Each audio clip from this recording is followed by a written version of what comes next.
दिल्ली के मजलिस पार्क इलाके में भारतीय शिनाख्त का झंडा बुलंद करने वाली इस कच्ची बस्ती में कोई भारतीय नहीं है। ये सब पाकिस्तान के सूबा सिंध के शहर हैदराबाद से आए हिंदू पनाह गुज़ीन हैं, जो अपने मुल्क वापस नहीं जाना चाहते। बीजेपी हुकूमत के नए शहरियत कानून से इन्हें भारतीय शहरी बनने का ख्वाब पूरा होता नजर आ रहा है। मोदी जी ने बिल पास कर दिया, जो हमारे नन्हे नन्हे बच्चे भूखे मर रहे हैं, नंगे घूम रहे हैं, इनको कुछ मिल जाए, उनका कुछ हक मिल जाए। भारत है हमारा देश, पाकिस्तान हमारा देश नहीं है। रात को 12 बजे तक आता है पति कमा के, तो कोई सोच नहीं होता है।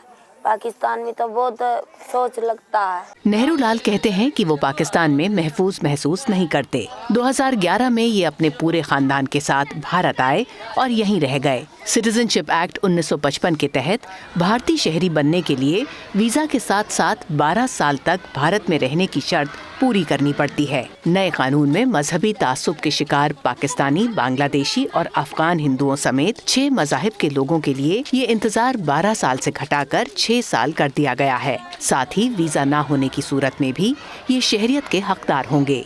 नेहरू लाल नए कानून पर मचे हंगामे से डरे हुए हैं। दिल के अंदर थोड़ा थोड़ा खुटखुट होता है कि हमारा काम होगा कि नहीं होगा, क्या होगा। अभी भी लिखा पड़ा पाकिस्तान पासपोर्ट के ऊपर के इस्लामी जमहूरियत पाकिस्तान। माहिरीन मुसलमानों को इस कानून से बाहर रखे जाने को गलत मानते हैं। बांग्लादेश में पिछले 5-6 सालों में कितने ब्लॉगर जो हैं धार्मिक कारण से मारे गए हैं, देख लीजिए। वो मुसलमान थे। ऐसे पाकिस्तान में बहुत सारे लोग हैं जिनकी हत्याएं होती हैं। तो आप उनको नागरिकता नहीं दोगे, आप उनको शरण नहीं दोगे, ये समझ में नहीं आती बात। 2013 में बना ये रिफ्यूजी कैंप दिल्ली में पाकिस्तानी हिंदुओं के चंद कैंप्स में से एक है। यहाँ बिजली और पानी का कनेक्शन अभी तक नहीं है। मुफलिसी के साथ साथ शहरी ना होने से कई मुश्किलात इन्हें रोज पेश आती हैं। फिर हम अस्पतालों में जाते हैं तो वहाँ कहते हैं आधार कार्ड लेके आओ।